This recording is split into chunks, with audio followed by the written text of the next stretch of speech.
আসসালামু আলাইকুম। এটিএন বাংলার গ্রামগঞ্জের খবরে সবাইকে স্বাগত জানাচ্ছি। আমি মারিয়া চৌধুরী। শুরুতেই বিআরবি কেবল সংবাদ শিরোনাম।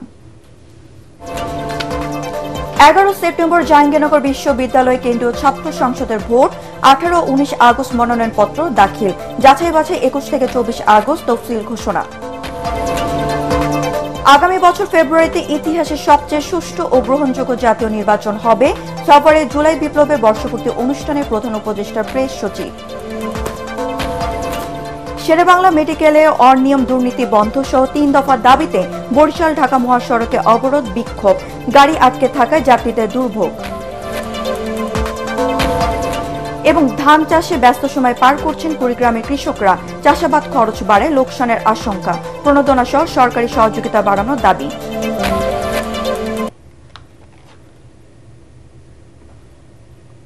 শুনছিলেন বিআরবি কেবল সংবাদ শিরোনাম। এবার জানিয়ে দেব বিস্তারিত সংবাদ।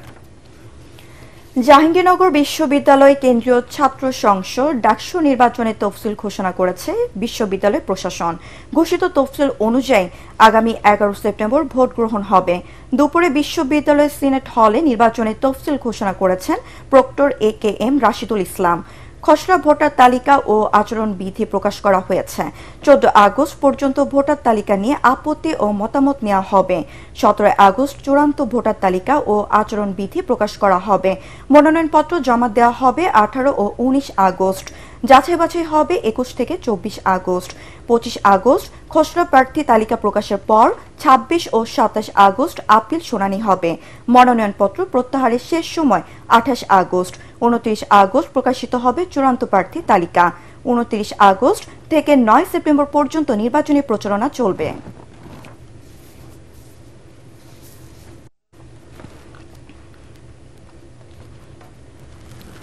আগামী বছর ফেব্রুয়ারিতে ইতিহাসে সবচেয়ে সুষ্ঠু ও গ্রহণযোগ্য জাতীয় সংসদ নির্বাচন হবে বলে জানিয়েছেন প্রধান উপদেষ্টা প্রেস সচিব শফিকুল আলম। ঐতিহাসিক জুলাই বিপ্লবের বর্ষপূর্তি উপলক্ষে দুপুরে সাভারের কাগান এলাকায় মানারত ইন্টারন্যাশনাল ইউনিভার্সিটিতে আয়োজিত পক্ষকাল ব্যাপী বর্ণাঢ্য অনুষ্ঠানের সমাপনীতে যোগ দিয়ে তিনি এ কথা জানান। এ সময় শফিকুল আলম আরও বলেন, 2026 সালে নির্বাচনে সবাই নিজ নিজ পছন্দের প্রার্থীকে ভোট দিতে পারবে। জুলাই হত্যাকাণ্ডের সকল আসামিদের বিচার করা হবে বলে আশ্বাস দেন তিনি। এর আগে প্রেস সচিব বিশ্ববিদ্যালয়ের ছাত্র 2 শহীদদের নামে চত্বর ও লাইব্রেরি উদ্বোধন, বৃক্ষরোপণ কর্মসূচি, আলোচনা সভা, সাংস্কৃতিক অনুষ্ঠান এবং বিভিন্ন প্রতিযোগিতার পুরস্কার বিতরণ করেন। শহীদরা কেন ওনারা শহীদ হয়েছে? তারা ভোটের জন্য শহীদ হয়েছে, মানুষের অধিকারের জন্য শহীদ হয়েছে, বাংলাদেশের থেকে রাজতন্ত্র খতমের জন্য শহীদ হয়েছে। বাংলাদেশের ইতিহাসে সবথেকে ফ্রি, ফেয়ার এবং উৎসবমুখর ইলেকশন হোক। আপনারা সবাই ইলেকশনে ভোট দিবেন। সুষ্ঠু নির্বাচন হলে দেশের অধিকাংশ মানুষের সমর্থন পাবে ধানের শীষ, এমন প্রত্যাশা ব্যক্ত করেছেন বিএনপির ভারপ্রাপ্ত চেয়ারম্যান তারেক রহমান। রাজশাহী মহানগর বিএনপি দ্বিবার্ষিক সম্মেলনে তিনি বলেন, দেশ পুনর্গঠনে জনগণের শাসন ও রাজনৈতিক অধিকার প্রতিষ্ঠাতা করতে হবে, আর এর একমাত্র পথ জনগণের ভোটের অধিকার প্রতিষ্ঠা করা। তারেক রহমান বলেন, জনগণই ঠিক করবে তাদের জন্য কে কাজ করবে। তিনি বলেন, মানুষ বিএনপির উপর আস্থা রাখতে চায়, সেই আস্থা ধরে রাখার দায়িত্ব বিএনপির নেতাকর্মীদের। স্বৈরাচারের ধ্বংস করা দেশ পুনর্গঠনে নেতাকর্মীদের ঐক্যবদ্ধ থাকার আহ্বান জানান তারেক রহমান। বাংলাদেশের অধিকাংশ জনগণ বিএনপির উপরে আস্থা রাখতে চায় এবং যেহেতু আপনি একজন বিএনপির নেতা বা বিএনপির কর্মী, সেই জন্য সে বা তারা আপনাদের কাছে জানতে চায় দেশ এবং দেশের জনগণের ভবিষ্যৎ কি হবে। প্রিয় ভাই বোনেরা, একটু আগে আমি বলেছি স্বৈরাচার বিতাড়িত হয়েছে, জনগণের রাজনৈতিক অধিকার ধীরে ধীরে প্রতিষ্ঠার দিকে এগিয়ে যাচ্ছে। আগামী নির্বাচনের মাধ্যমে জনগণের রাজনৈতিক অধিকার প্রতিষ্ঠার প্রথম পদক্ষেপ ইনশাল্লাহ বাস্তবায়িত হবে। কিন্তু সেখানে থেমে থাকলে তো চলবে না আমাদের। ইনশাল্লাহ আমরা দৃঢ়ভাবে বিশ্বাস করি আগামী নির্বাচনে ইনশাল্লাহ দেশের অধিকাংশ জনগণের সমর্থন ধানের শীষ তথা বিএনপি পাবে এবং ধানের শীষ এবং বিএনপি পাবার পরে আমাদের সামনে অনেকগুলো চ্যালেঞ্জ আছে। বরিশাল শেরেবাংলা মেডিকেল কলেজ হাসপাতালে স্বাস্থ্যসেবার মান বৃদ্ধি, অবকাঠামো উন্নয়ন, ডাক্তার সংকট নিরসন, অনিয়ম দুর্নীতি বন্ধ সহ 3 দফা দাবিতে আজ তৃতীয় দিনের মতো ব্লকেট কর্মসূচি চলছে। এর অংশ হিসেবে সকাল 10:30 থেকে ছাত্র জনতা বরিশাল ঢাকা মহাসড়কের বরিশাল নগরীর নুথুল্লাবাদ সড়ক অবরোধ করে বিক্ষোভ করে। এতে বরিশাল সহ দক্ষিণাঞ্চলের সাথে ঢাকা সহ সারা দেশের সাথে সড়ক যোগাযোগ বন্ধ রয়েছে। যাত্রীবাহী কয়েকশো বাস আটকা পড়েছে বিভিন্ন সড়কে। আইন শৃঙ্খলা বাহিনী ছাত্র জনতাকে সড়ক থেকে সরিয়ে দেবার চেষ্টা করলে তাদের সাথে ধাক্কাধাক্কি হয়। পুলিশের বাধা উপেক্ষা করে সড়ক অবরোধ করে তারা। 8 দিন শান্তিপূর্ণ সমাবেশ করার পরও আমাদের যে দাবি দাওয়াগুলো ছিল সেগুলো আসলে প্রশাসন মেনে নেয়নি বা তারা ওইভাবে আমাদেরকে আশ্বস্ত করেনি। তার পরিপ্রেক্ষিতে আমরা রাজপথে নামতে বাধ্য হয়েছি। এখন পর্যন্ত আমরা এর কোনো ফলশ্রুতি দেখতে পাচ্ছি না।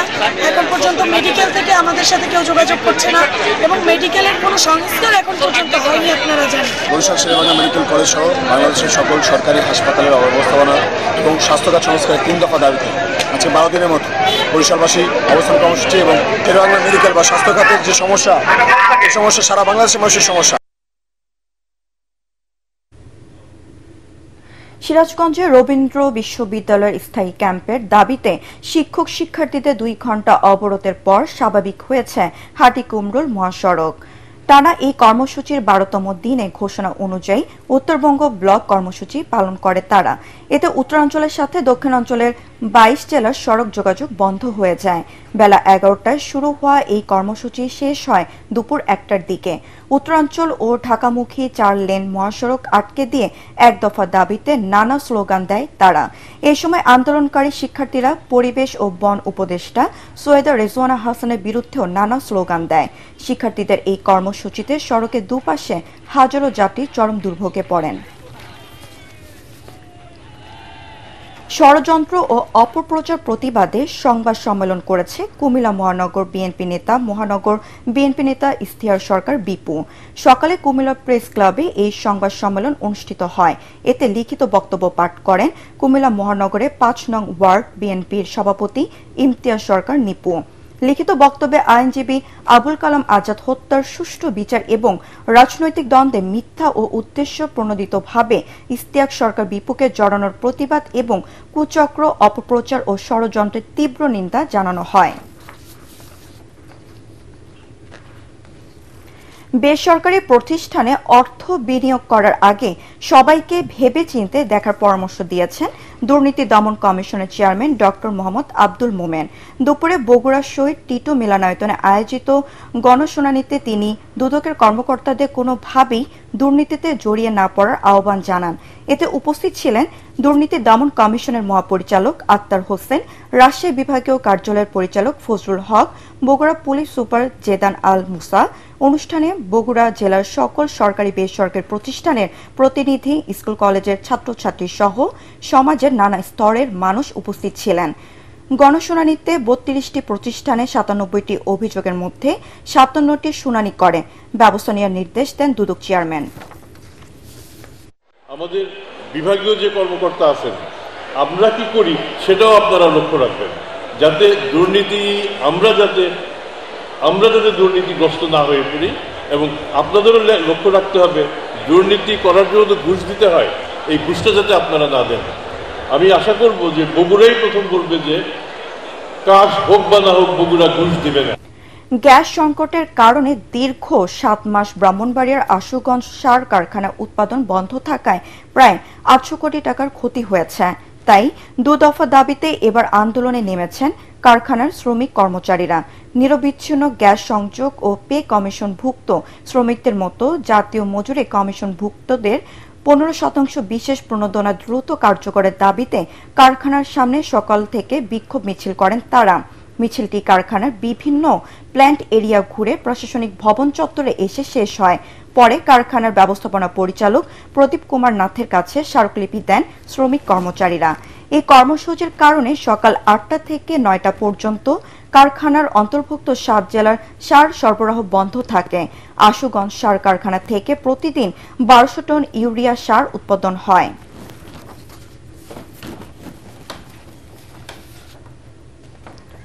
জয়পুরহাটের আক্কেলপুরে এক সময় পাথর কেটে শিল্পাটা তৈরি করাকে কেন্দ্র করে গড়ে উঠেছিল স্থানীয় শিল্প, কিন্তু সেই শিল্প আজ এলাকার অনেক মানুষের মৃত্যুর কারণে পরিণত হয়েছে। দীর্ঘদিন পাথরের ধুলায় কাজ করে আক্রান্ত হয়েছেন শতাধিক শ্রমিক, কেউ কেউ হারিয়েছেন জীবন, কেউ বা অসুস্থ হয়ে দিন কাটাচ্ছেন অসহায়ভাবে। সরকারের কাছে চিকিৎসা ও আর্থিক সহযোগিতার দাবি ভুক্তভোগী ও তাদের পরিবারের। জয়পুরহাট থেকে রফিকুল ইসলামের রফিকের রিপোর্ট, জানাচ্ছেন জাহিদুল আলম। একসময় জয়পুরহাটের আক্কেলপুর উপজেলার চক্রপাড়া সহ আশেপাশের গ্রামগুলোতে শিলপাটা তৈরি হতো ভারত থেকে আমদানি করা পাথরের কাঁচামাল দিয়ে। 90 দশকের দিকে স্থানীয় কিছু মহাজন এই ব্যবসা শুরু করলে জীবিকার তাগিদে যুক্ত হন শত শত দরিদ্র মানুষ। কিন্তু পাথর কাটার সময় নাক, মুখ আর লোমকূপ দিয়ে শরীরে ঢুকতে থাকে ক্ষতিকর ধূলিকণা, যার প্রভাবে ধীরে ধীরে নানা জটিল রোগে আক্রান্ত হন শ্রমিকরা। ফুসফুসের দুরারোগ্য ব্যাধি সহ মৃত্যু হয় অনেকেই। শুধু চক্রপাড়া গ্রামে মৃত্যু হয়েছে প্রায় অর্ধশত শ্রমিকের। উপজেলা জুড়ে যে সংখ্যা শতাধিক। 3-4 বছর কাজ করে তো আমার নাকে মুখে শিল্পাটার ধুলা ঢুকে, হাতুড়ি শ্রেণীতে কাজ করলে আমার নাকে মুখে ধুলা ঢুকে আমি 2009 সাল থেকে একদম 25 সাল আমি 17 বছর থেকে অসুস্থ হয়ে পড়ে আছি। যখন দেখলাম যে এই ব্যারাম বেদি তখন বাদ দিলাম, দেওয়ার পরে যে এখন অসুখে ভুগতেছি নিজেই। ফুসফুসে নষ্ট হয়ে যাওয়ার কারণে এই কাশি আর এই শ্বাসকষ্ট। দুটি ছেলে মারা গেছে পাটার কাজ করে। আমাদের বাড়ির থেকে 3 জন মারা গেছে, আমার শ্বশুর আর দুটা দেবর, আর বর্তমানে এখন আমার স্বামী অসুস্থ। খুবই অসহায়, একটু চিকিৎসা বাবদে একটু কিছু সাহায্য করলে আমাদের উপকার হতো। আক্রান্তদের চিকিৎসা সহায়তার দাবি জানালেন সাবেক জনপ্রতিনিধি। যারা এখনো অনেকেই মৃত্যুর সঙ্গে পাঞ্জা লড়ছে, তাদের আর্থিক অবস্থা খুবই খারাপ, একটু চিকিৎসা সহায়তার জন্য সরকারের কাছে আমি অনুরোধ জানাচ্ছি। তবে এখন এই এলাকায় এই পেশায় আর কেউ যুক্ত নন। স্থানীয় প্রশাসনের উদ্যোগে বন্ধ হয়েছে এই ঝুঁকিপূর্ণ কাজ। চলছে সচেতনতামূলক প্রচার। যারা কাজ করতো শ্রমিক, তারা অনেকে অসুস্থ রয়েছে। পাশাপাশি যারা অন্য কোনো পেশায় যেতে চায় তাদেরকে আমরা সহযোগিতা ইতিমধ্যেই করেছি। কৃষি প্রণোদনা সহ অন্যান্য ব্যবসা, কারো হয়তো ব্যান প্রয়োজন, এই বিষয়গুলো আমরা দেখভাল করছি। পাশাপাশি এখনও যাদের জীবিকা যদি কোনো অসুবিধা হয় আমরা বলেছি আমরা সেটা দেখভাল করব এবং উপজেলা প্রশাসন থেকে সেই চেষ্টা করা হচ্ছে। তবে এখনো যারা বেঁচে আছেন তারা নানা রোগে আক্রান্ত, চাইছেন একটু চিকিৎসা, একটু সহানুভূতি। এলাকাবাসীর দাবি আর যেন ফিরে না আসে এই মরণ পেশা। Bureau report, ATN Bangla. জমি তৈরি করে ধানের চারা লাগাতে ব্যস্ত সময় পার করছেন কুড়িগ্রামের প্রান্তিক চাষিরা। হাড়ভাঙা পরিশ্রমের পরও ধান চাষে উৎপাদন খরচে না ওঠার আশঙ্কা তাদের। যদিও মাঠ পর্যায়ে কৃষকদের প্রণোদনা সহ নানা সহযোগিতা করা হয় বলে জানিয়েছেন জেলা কৃষি সম্প্রসারণ অধিদপ্তর। কুড়িগ্রাম প্রতিনিধির পাঠানো তথ্যচিত্রে আরও জানাচ্ছেন আসিফুর রহমান সাগর। শ্রাবণ শেষ হতে চলল, তাই ফসলের মাঠে কৃষকের ব্যস্ততা। বীজতলা তৈরি, হাল চাষ করে জমিকে উপযোগী করে তুলে কুড়িগ্রামের চাষিরা এখন ব্যস্ত ধান রোপণে। এ অঞ্চলে সাধারণত আউশ আমন ধানের ব্যাপক আবাদ হয়। বৃষ্টিপাত কম হয়, কিছুটা দেরিতে ধান রোপণের কাজ শুরু করেছেন কৃষকরা। এখন পুরোদমে চলছে জমিতে ধান রোপণ। 1.5 বিঘা জমি আবাদ করে গেলে 25,000 যায়। ধান পাই পড়ায় মনে করুন যে 22 মন 23 মন। আয়ের চেয়ে ব্যয় বেশি। এই সার, তেল, তারপরে তো কারেন্ট বিল, খুব সুন্দর 30 থেকে 35,000 টাকা 3 বিঘা খরচ যায়।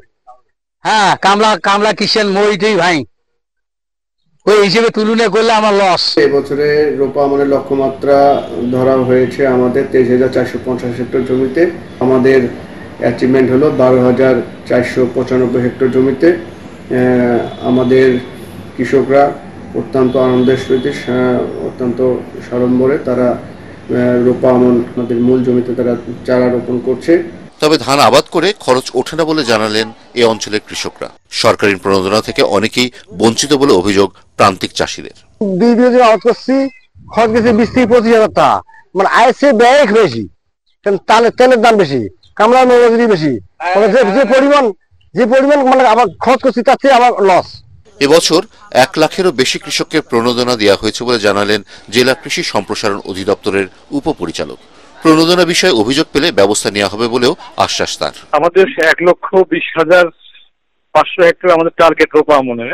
এ পর্যন্ত আমাদের সকাল পর্যন্ত রোপণ আমরা যেটা রিপোর্ট দিচ্ছি 72,280 হেক্টর। যে লক্ষ্যমাত্রা আছে আমাদের লক্ষ্যমাত্রা শতভাগ অর্জিত হবে এবং এই জন্য যে প্রস্তুতি দরকার সে ধরনের সকল প্রস্তুতি আমাদের আছে। চলতি বছর কুড়িগ্রামে ধান চাষের লক্ষ্যমাত্রা ধরা হয়েছে 1,20,500 হেক্টর জমিতে। এ পর্যন্ত ধান রোপণ হয়েছে 72,280 হেক্টর জমিতে। Bureau report, ATN Bangla. আগামী নির্বাচনের আগে কিশোরগঞ্জের ঐতিহাসিক পাগলা মসজিদের দৃষ্টিনন্দন একটি মাল্টি কমপ্লেক্সের ভিত্তি স্থাপন করার আশাবাদ জানিয়েছেন ধর্ম উপদেষ্টা ডক্টর আফম খালিদ হোসেন। দুপুরে কিশোরগঞ্জের পাগলা মসজিদ পরিদর্শন শেষে তিনি বলেন, মাজার, মসজিদ, মাদ্রাসা বা এতিমখানায় হামলা চালালে বা ধ্বংসের চেষ্টা করলে আইন শৃঙ্খলা বাহিনী তাদের আইনের আওতায় আনবে। এর আগে উপদেষ্টা কিশোরগঞ্জে নির্মাণাধীন জেলা মডেল মসজিদ ও ইসলামিক সাংস্কৃতিক কেন্দ্র পরিদর্শন করেন। পরে পাগলা মসজিদ ও ইসলামিক কমপ্লেক্স ঘুরে দেখে মতওয়াল্লিদের সাথে মতবিনিময় সভায় অংশ নেন তিনি। এই মসজিদকে কেন্দ্র করে ওয়াকফ প্রশাসনের আওতায় এবং কিশোরগঞ্জের জেলা প্রশাসক মহোদয়ের নেতৃত্বে এখানে একটা মাল্টিপারপাস কমপ্লেক্স হবে। অন্তর্বর্তীকালীন সরকার যতদিন আছে নির্বাচনের আগ মুহূর্ত পর্যন্ত এই সময়ের মধ্যে আমি নিজে এসে এই কমপ্লেক্সের ভিত্তি স্থাপন করতে পারবো। পরবর্তী সংবাদ দেখার আমন্ত্রণ জানিয়ে এখনকার মতো শেষ করছি। এটিএন বাংলা সংবাদ ইউটিউবে দেখতে ব্রাউজ করুন youtube/ATN বাংলা নিউজ। ধন্যবাদ সবাইকে।